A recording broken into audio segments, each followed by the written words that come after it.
American actress Meghan Markle, soon to become a British princess, in a modern-day fairy tale. You've got the beautiful American actress. You've got everybody's favourite prince. It looks like the perfect match.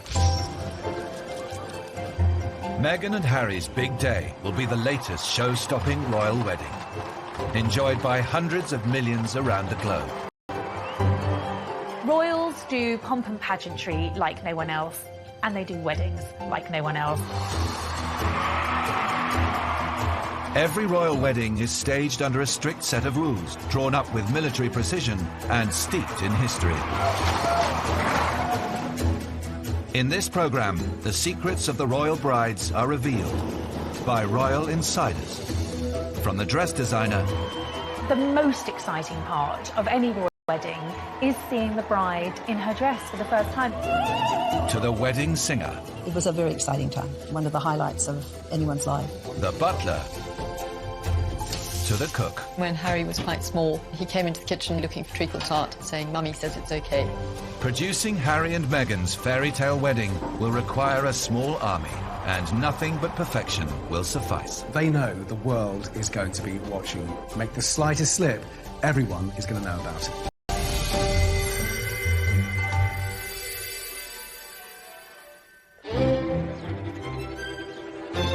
On the 19th of May 2018, 36-year-old Meghan Markle will marry Prince Henry of Wales, better known as Harry.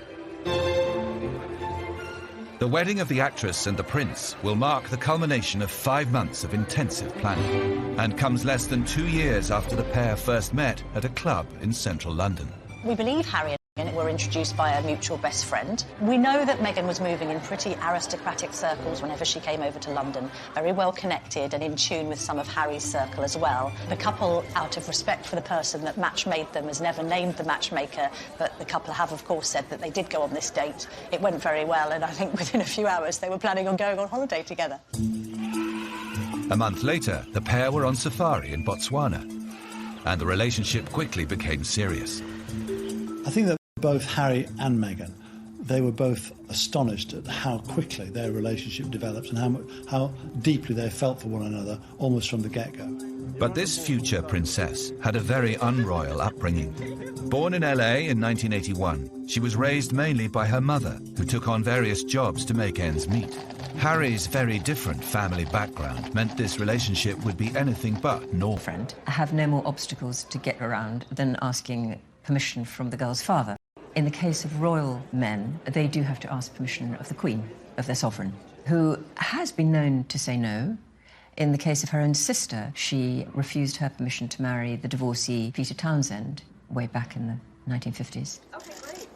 Thank you. Like Peter Townsend, Meghan Markle is also divorced, once an insurmountable hurdle to a royal wedding. When the Queen came to the throne, divorcees were not welcomed at court. Divorce was an absolute taboo subject. The storybook romance of the king and the commoner. Edward VIII, of course, abdicated because he insisted upon marrying a divorcee. Times have just changed dramatically in those intervening years. Today, 3 of the Queen's 4 children are divorced, including Prince Charles, who is married to fellow divorcee Camilla Parker Bowles. And the Queen did not object to Prince Harry's choice of bride either. As a matter of fact, I could barely let you finish proposing. I was like, can I say yes now? She didn't even let me finish. Can I say yes, can I say yes now? And then there was hugs and I had the ring in my finger and I was like, can I give you the ring? And she goes, oh yes, the ring. The engagement was sealed with a ring believed to be worth £122,500.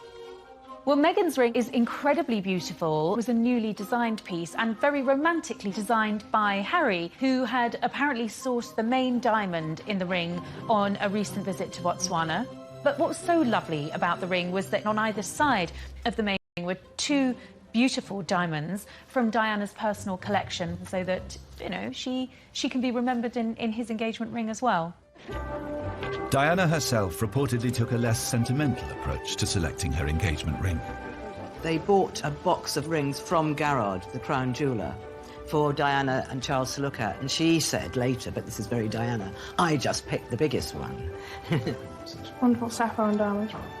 When were you given that? Just last night? Yeah, Sunday. For Meghan, like all royal brides, secrecy is key when it comes to arranging a royal wedding. The planning is driven from Buckingham Palace by the Lord Chamberlain, a position created 6 centuries ago. Lord Chamberlain is the head of the royal household. In fact, he's the overall boss who comes directly and is directly answerable to the Queen. His department is responsible for all sorts of ceremonial occasions, for organising weddings. As the Prince of Wales, Harry's father, and the Queen are pricking up the bill, then they've got all the sort of organisational skills backing them up. The choice of wedding venue is crucial for any royal couple.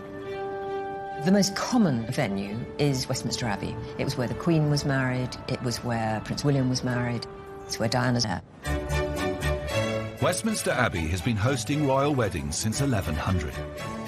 It seats 2,000 guests and is just a handy half a mile from Buckingham Palace. But there are alternatives. When Charles and Diana wanted even more guests and a longer procession, they chose a venue that hadn't hosted a royal wedding for nearly 500 years. St. Paul's Cathedral.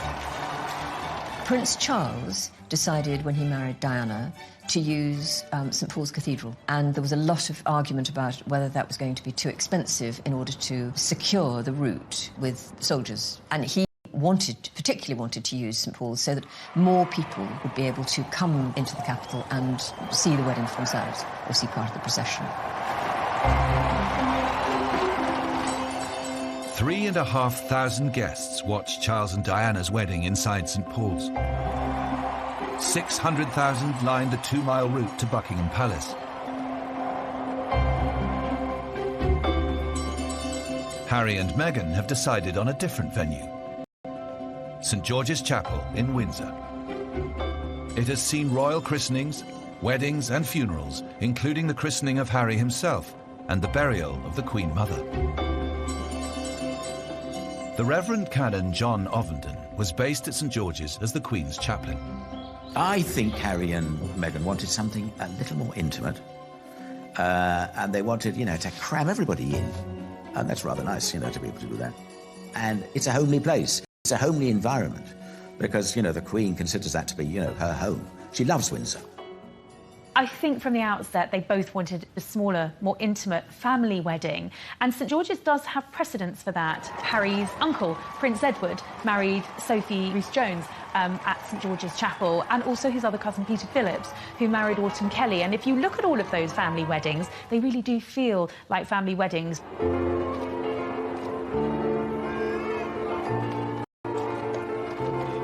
Harry and Meghan will have 600 guests at their wedding ceremony at St George's. Not many for a senior royal. Everybody wants to be invited, and those that aren't will see it as a personal and a social slight. When Prince William announced his engagement, they were given a list, as long as your arm, of people that had to be invited to a royal wedding. Dignitaries, ambassadors, heads of state, and on and on and on. And William took one look at this and said, well, if we invite all of these people, there's going to be no room for my friends. What do we do?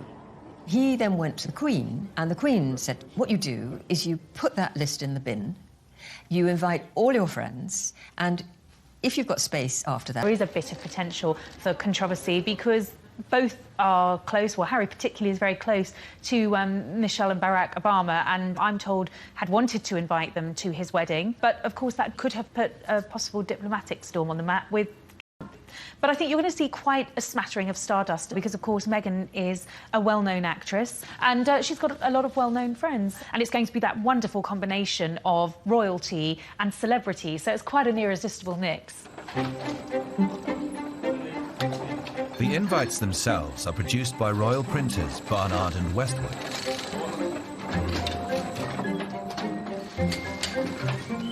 They use an antique die stamping machine with real gold for the Prince of Wales' feathers and the edges.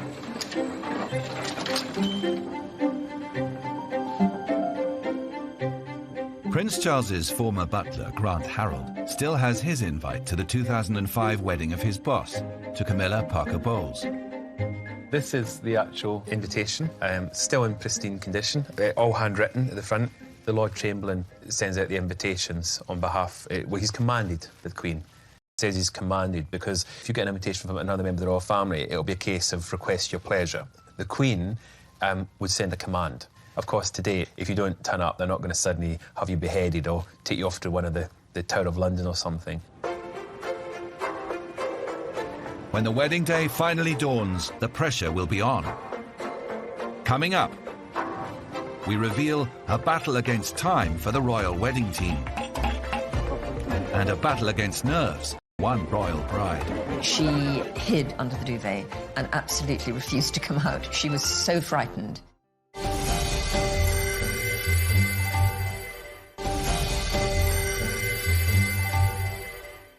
At 12 noon on the 19th of May, St George's Chapel, Windsor will host the wedding of Prince Harry and American actress Meghan Markle. But as with all royal weddings, the day's arrangements will begin many hours earlier.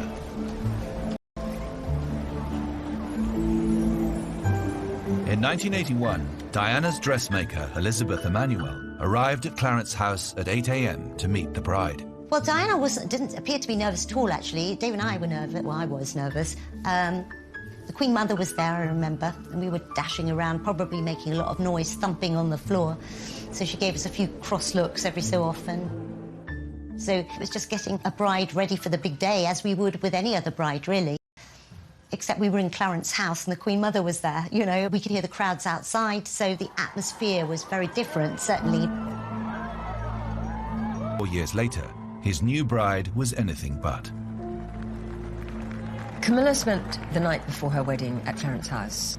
That morning of her wedding, she hid under the duvet and absolutely refused to come out. She was so frightened. She had to be coaxed out of bed. Her sister was there, her daughter was there, her dresser was there. And it was only when her sister said, right, I'm going to put your clothes on and I'm going to go and do this for you, that she got out of bed.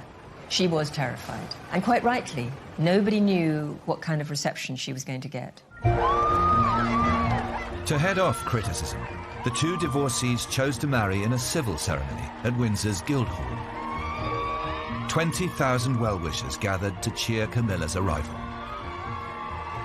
A crowd at least 5 times that size is expected for the wedding of Meghan and Harry.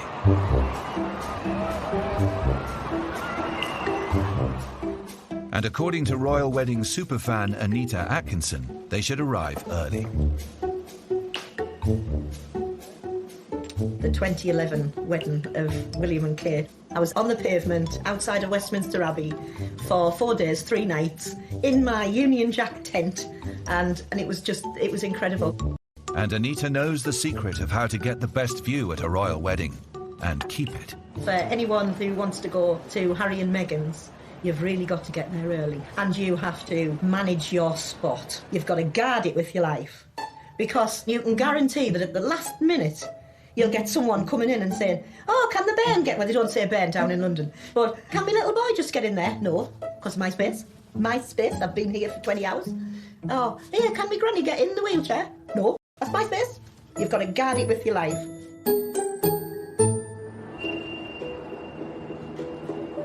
The arrival times of the invited guests are governed by strict protocol and planned to the second. One of the things about the royal family, everything runs to time. Everything runs to clockwork. Nobody is late. Everybody runs to the minute. At the wedding of Prince William and Catherine, general guests, including famous friends, were instructed to arrive by 9:45 a.m.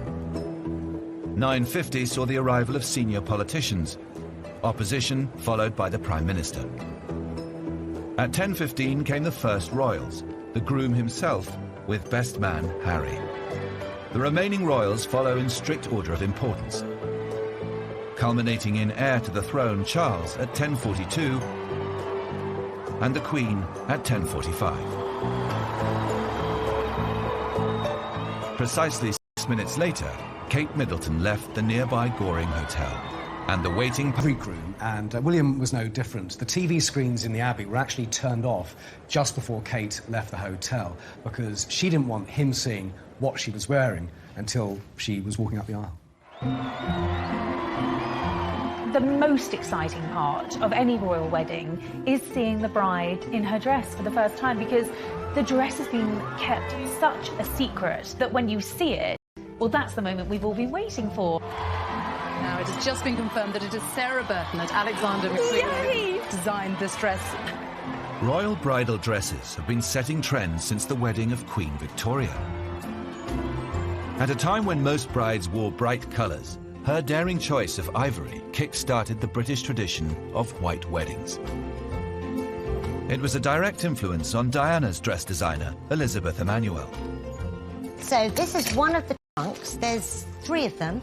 Elizabeth still keeps a treasure trove of mementos from the dress of the century. Because I'm a bit of a hoarder, any scraps of fabric, sequins, I would put into the trunks because we were very worried about press finding out, you know, what colour the dress was and everything. Unlike with Meghan or Kate, Diana's dress designers Elizabeth and husband David were revealed to the press before the wedding, kick-starting a media stampede. We were totally unprepared because we had press phoning us up and people outside, people going through our bins, cameramen rented premises across the road to us and they had their long-range camera lenses and everything changed from the minute it was announced. The Emanuels hoisted in a safe to store the dress and employed security guards to mind it. And that was just the beginning. There were various things that we did to protect the secret. One of it was to put odd-coloured threads and fabrics in our rubbish because we knew people were going through the bins. We bought giant shutters so we could pull them down so people couldn't look through our windows. And then we made the spare dress just in case, you know, in case they discovered the secret. But we just didn't talk to the press, even though they tried very hard and would say things like, oh, please give us some details because I'll get a sack if I don't come back with something. And, you know, I'm trying to keep my children going through school. And it was just awful. But the spare was never needed. The original remained unseen until the wedding day. You know, I don't think anyone will forget the impact that Diana's dress had. It was probably the most iconic dress in royal history, and I think that was because it was so elaborate. I mean, the train itself was 25 feet long. My favourite bit of all the footage, I think, is her coming out of the coach, and then her train is released, and she turns around and then the wind catches her veil, and it's the most dramatic and exciting moment. Always reminded me of a beautiful transformation as well. From you're a young girl into a princess, you know, and we thought at that time Queen of England at one time. The right wedding dress has the power to transform a bride's public perception, as Camilla Parker Bowles was also to discover. Prior to her 2005 wedding, Camilla had a less than glamorous image. We'd seen some pretty terrible photographs of Camilla over the years because they were all snatched by paparazzi, so she was looking thunderous or she was in her old gardening clothes. And suddenly there she was on that lovely spring day in the most beautiful clothes with a glorious hat and a beaming smile, and she scrubbed up really well. She looked fantastic.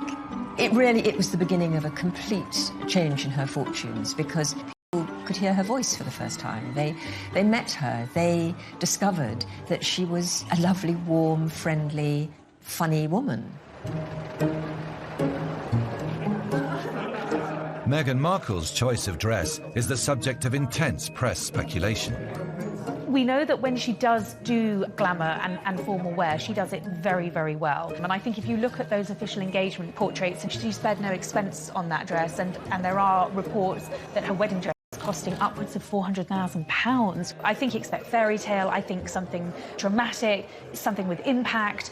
I suspect that she will go for white or off-white, but I'm told that she would like to incorporate a hint of colour, possibly in the sash of her dress, that will be picked up by her bridesmaids. And I'm told sleeves will feature in her dress. And I think, again, that's probably a nod to the formality of the day. You know, this is a royal wedding. You don't see royal brides in strapless dresses.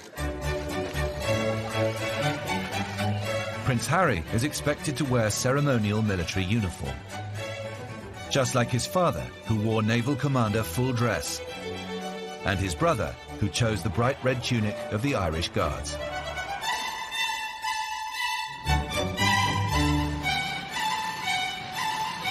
Russell Cashket's company holds a royal warrant to produce military coats and uniforms, and had the painstaking job of making Prince William's striking red outfit. The detail is really labour-intensive, and it's done by quite a few different people. So, this is just a collar, the same as Prince William's, and there's 3 different types of gold on here. This is a diamond-cut gold. It reflects like diamond. If I pull it, can you see? His uniform in the strictest secrecy. You can't talk about it. Also, for the staff, trying to make garments for them not to know that it was for the royal wedding was quite hard because it couldn't be leaked. 2 people knew that it was Prince William's garments going through. As far as the staff were concerned, it was an officer going into the Irish Guards. There was no name on the garment going through. The earliest they would have known about it would have been on the Friday morning, after he'd walked out in his scarlet tunic, because they would have realised who made the scarlet tunic. And they would have all been sitting going, I made that. Adding a personal touch to the church is the job of the florist. Meghan and Harry have selected Philippa Craddock, who promises to fill St George's Chapel with locally sourced, bee-friendly blooms. This follows the natural look of Will and Kate's wedding, created by Shane Connolly. Shane brought the countryside into Westminster Abbey, trees and all. I suppose the thing that was the overriding thought through that wedding was that everything was thoughtful. That was the thing that the Duchess felt was really important to her. The sourcing, that it was English, that it was seasonal. So the idea of the trees were one of the first directions that we went in, and they loved the idea. Shane had planned an avenue of cherry trees in blossom, but then the British weather intervened. The heat leading up to the wedding was a huge surprise, and it got hotter and hotter, and my suppliers said, there's no blossom left. The week before the wedding, I had to phone the bride to say, there's no blossom, and the only thing we can do is have green trees. You know, I've got brides who have hyperventilated over, you know, the shade of a rose being pinker than they thought. And here was a girl who was completely in tune with nature. The aisle was lined with native hornbeam trees, and at their base, growing flowers dug up from the grounds of Windsor Castle. The main thing that we used were lily of the valley. Sadly, these aren't the beautiful carpets from Windsor Great Park, but it is a beautiful flower. And of course, it's got this extraordinary scent. And in the language of flowers, they say, you have made my life complete, or the return of happiness. So they're very auspicious, which really also was quite important. And I think it must be lovely for a bride to walk down the aisle feeling that she was not in a grand abbey, but actually in a part of England, in a rural part of England that was just being brought inside for the day. Coming up, the vows of a modern princess. I'm absolutely convinced that Meghan will not say she will obey Harry. So this is Prince Charles's. The butler reveals his secret stash of royal wedding cake. Beds in the world safe. Meghan and Harry are going to be in an open carriage, effectively, which makes them very, very vulnerable.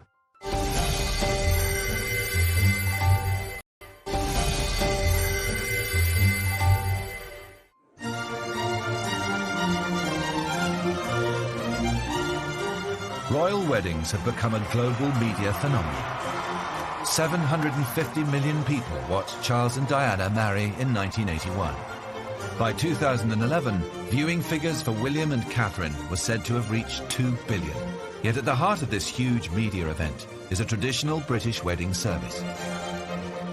Harry and Meghan will have the same freedom as any other couple to choose entrance music, readings and vows, all agreed with the churchmen in charge.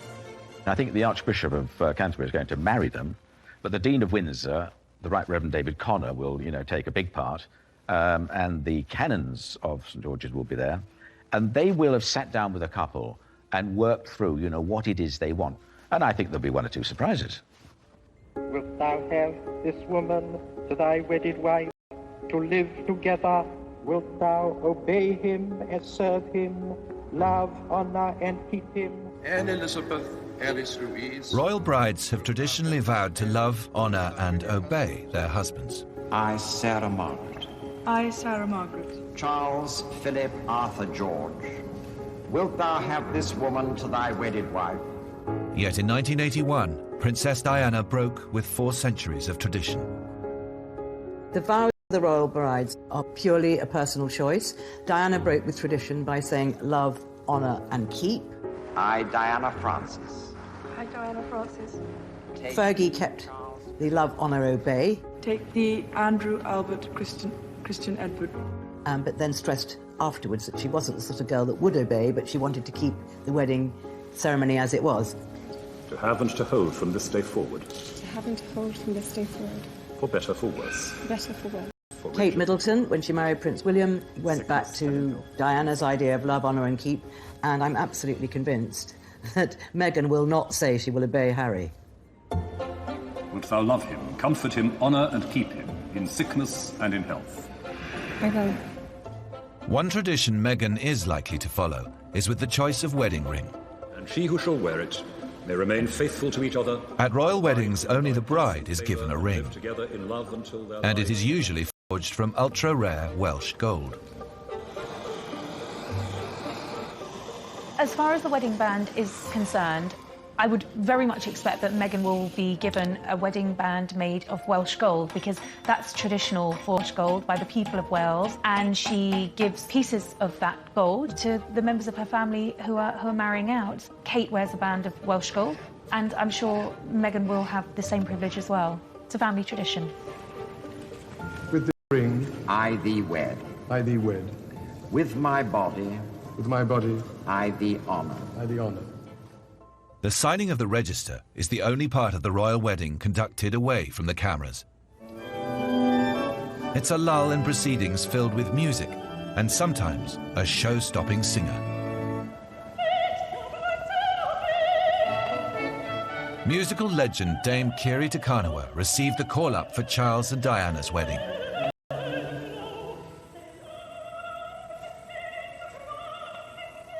It's quite strange watching, I must say. 35 years ago, my God. Not bad singing, though, I must say. For Dame Kiri, the invitation to perform came out of the blue. I'd set the date aside, to watch it all day. We were going to sit in front of the television and everything. And then suddenly I get a call saying, you can't tell anybody, but Charlie's asked you to sing at his wedding. And, of course, I thought, Charlie who? Anyway, it was Prince Charles. And not for several months was I able to mention it. So it was really quite... Can you imagine a secret like that? It was a very exciting time. I mean, I think one of the highlights of anyone's life, really. But behind the scenes at St. Paul's, it wasn't all glamour. The big thing that everyone says to you, please, there are no toilets down there, so you've just got to go to the toilet when you can.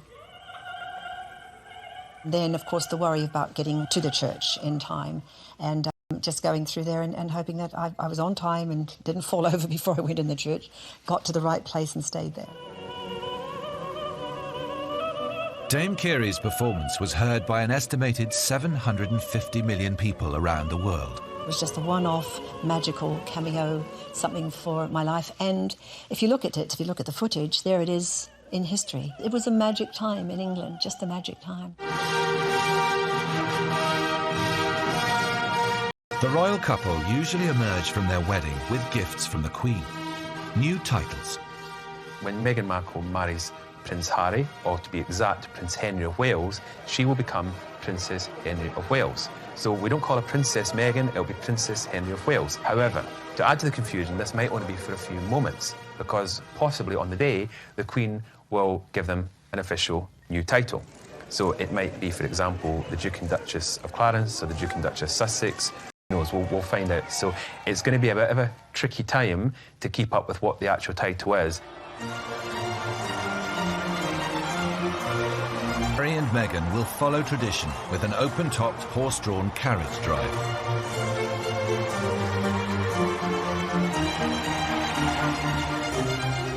Their procession through Windsor town centre will present a huge challenge to security staff like Ken Wharf, former protection officer to Princess Diana.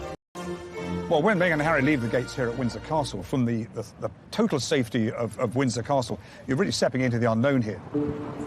Because there are always those uncertainties that one won't have to prepare for. I mean, we have lots of buildings here that need to be searched, need to be secure for that occasion, because let's not forget, Meghan and Harry are going to be in an open carriage, effectively, which makes them very, very vulnerable. Up to £20 million was spent on security surrounding Prince William's marriage to Kate Middleton. limits went on the thousands of uniformed police lining the route. But royal weddings also require hidden security officers, deployed closer to the couple's horse-drawn carriage. When Harry and Meghan leave Windsor Castle here in an open carriage, one of the footmen on that carriage will be an armed protection officer from Scotland Yard. There's an additional security there for the couple as they process through the streets of Windsor. And there are people positioned on rooftops, armed police officers.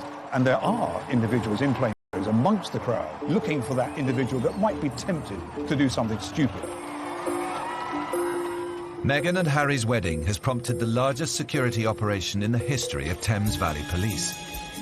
A so-called ring of steel will include hostile vehicle barriers erected along the procession route and at key entrances to the town. Commercial vehicles will be searched, and there will be bag checks for the crowd. I'm pretty confident, based on my experience of working with Scotland Yard and these major occasions, that this will be a happy day where security will be as near as 100% as you're going to get it. But for VIP guests, one royal wedding hazard is inescapable. When you came out of the church, it's nothing but horse poo everywhere. It was just everywhere. And you're sort of these grand ladies trying to step through all of that. It was very, very funny. Right in front, down where the steps were. Oh, covered in horse poo. And the smell.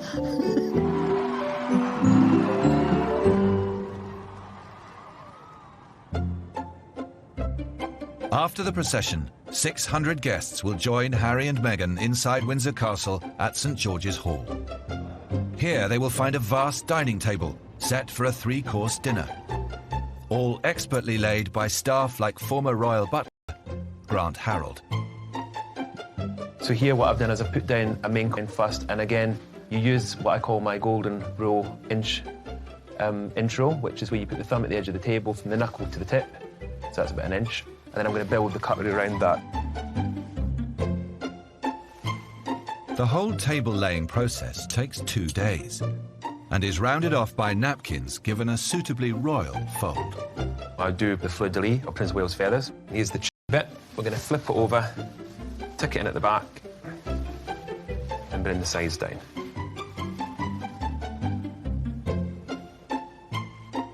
Maintaining standards is the job of the butlers and their boss. Even on some occasions, it is known that the Queen will even go round and check the table. She'll go round for a final inspection. With state banquets, she will go round and make sure that everything is how it should be. So she's quite strict about that kind of thing. She's got a very good eye for the attention to detail, and there's microphones in the flowers for when people do speeches. So that's where the actual microphones are, and she always makes sure that you can't see them. So she's been doing it for years. She's a fantastic hostess. She knows exactly what to look for, and she will notice if anything's not in place, if something's not been done right, she will pick up on it. The wedding breakfast itself is prepared by royal chefs to a menu drawn up by the couple. Few people have a better insight into what might be served up for Harry and Meghan than Carolyn Robb. She was personal chef to Charles and Diana as Harry and William were growing up. I think a lot of people assume that the royal family eat all their meals off gold plates. Food that we cooked a lot was roast chicken, roast beef, shepherd's pie, sausages and mash, all those wonderful traditional English dishes. Can't see him putting those on his wedding menu, but who knows? I'm sure that together he and Meghan will come up with something truly delicious. The wedding menu of Catherine and William showed a preference for simple, traditionally British cooking. Wedding breakfast for William and Kate's wedding looked absolutely delicious. Fish and seafood starter, lamb for a main course, ice cream, trifle and chocolate parfait for dessert. But what makes it very special is the sourcing of the ingredients. The lamb that came from Scotland, crab from Lyme Regis, Hebridean langoustines. I see there's Berkshire honey ice cream, so that probably came from a beekeeper very close to where Kate lived and grew up. So a very special menu. Harry and Meghan's menu has yet to be revealed, but Carolyn suspects one of Harry's childhood favourites could feature. When Harry was quite small, he really loved treacle tart, and on one occasion he came into the kitchen quite early in the day looking for treacle tart. So I sent him off to check with Princess Diana if that was okay, and he came scampering back quite quickly with a little note that she'd written saying, "Mummy says it's okay." Coming up, we learn which royal makes the most entertaining wedding speeches. The most memorable Notes to his guests, one royal sold his wedding photos to Hello magazine. I think it went down like a lead balloon with many members of the royal family.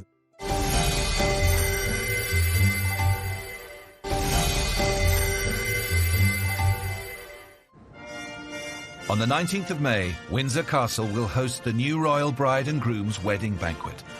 For many, the highlight will be a best man speech, expected to be delivered by Prince William.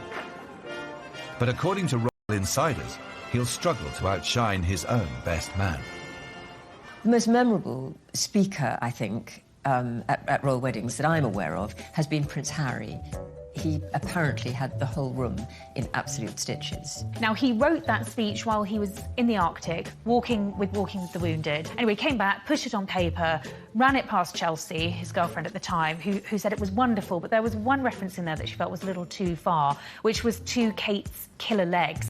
And she just said to Harry, I think you better drop that, which he did. But apparently his speech was very, very touching. He referred to William throughout as the dude and sort of said if he could end up as happy as his brother, then he'd be a happy man too. So it was very sentimental and very, very funny speech, all delivered while he was wearing a fez, apparently. Every wedding guest will receive a memento, a piece of wedding cake packaged in a commemorative box. So this is Prince Charles's Dutch Commonwealth one, and then inside there we've actually got the cake still as it was all those years ago. And then here we've got a more recent one. So obviously this is Prince William and Catherine Middleton. This one you can tell has probably never even been opened before. We've actually got the cake again. I've just left them exactly as they were. And I have resisted ever going and having a nibble on them. Harry and Meghan look set to ditch this traditional style wedding cake. Instead, they've asked the fashionable Violet Bakery in East London to produce a lemon and elderflower sponge covered with flowers. They'll also be refusing gifts, like William and Kate before them. Kate and William did it differently. They decided they didn't want any gifts, physical gifts. They wanted their friends to donate money to charity, and I'm sure that's what Meghan and Harry will do. After the main reception is over, an exclusive party of 200 guests will head half a mile south to the Windsor's private hideaway, Frogmore House. 10 years ago, Frogmore was the venue for the wedding reception of Harry's cousin Peter Phillips and his wife, Autumn Kelly. They provoked a scandal when, unbeknownst to most of the guests, they sold photos of the private bash to Hello magazine for £500,000. Generally, what happens in the private do's stays in the private do's. There are no cameras there, or none of our cameras are there. So what happened? Also, it's a wedding ceremony, which is where there's supposed to be a private situation, the most private the are ever in, inside their own home, for goodness sake. And they thought this was just photographers at a wedding and happily posed and grinned away. And then we're quite amazed in a couple of weeks afterwards to see 59 pages of a Hello supplement dedicated entirely to things that they thought were private family shots. I think it went down like a lead balloon with many members of the royal family. I don't expect that to happen with Harry and Meghan. Harry and Meghan's evening reception looks set to follow the model of William and Kate's, a private star-studded party that continued until fireworks at 3 a.m. There'll be a lead up for Harry's gang and Meghan's friends, and that could well go on well into the night. They're mates with Ed Sheeran, they're mates with Ellie Goulding, they're mates with Joss Stone. Elton John's got his place round the corner. I think he's cleared his diary. Stormzy could well be there, but at this stage we just don't know. Given Harry's reputation as a bit of party prince, I'm hearing that, what is being planned is going to be a pretty big party.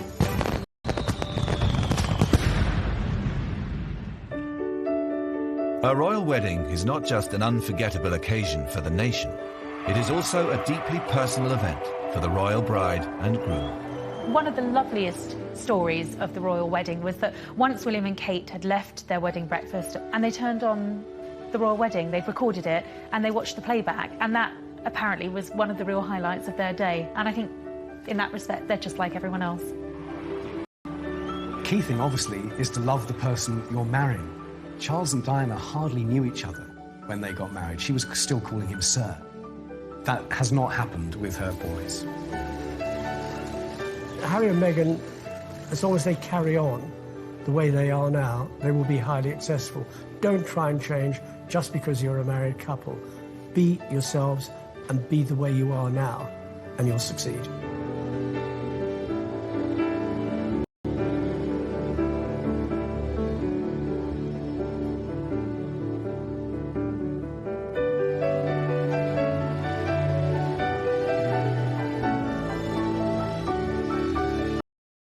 just a handy half a mile from Buckingham Palace. But there are alternatives. When Charles and Diana wanted even more guests and a longer procession, they chose a venue that hadn't hosted a royal wedding for nearly 500 years, St. Paul's Cathedral. Prince Charles decided when he married Diana to use St. Paul's Cathedral, and there was a lot of argument about whether that was going to be too expensive in order to secure the route with soldiers. And he particularly wanted to use St. Paul's so that more people would be able to come into the capital and see the wedding for themselves or see part of the procession. 3,500 guests watched Charles and Diana's wedding inside St. Paul's. 600,000 lined the 2-mile route to Buckingham Palace.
But as with all royal weddings, the day's arrangements will begin many hours earlier.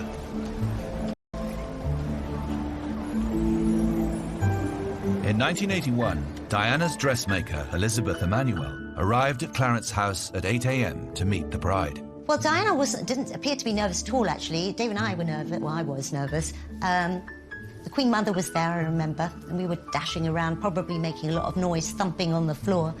So she gave us a few cross looks every so often. So it was just getting a bride ready for the big day, as we would with any other bride, really. Except we were in Clarence House and the Queen Mother was there. You know, we could hear the crowds outside, so the atmosphere was very different, certainly. 4 years later, his new bride was anything but. Camilla spent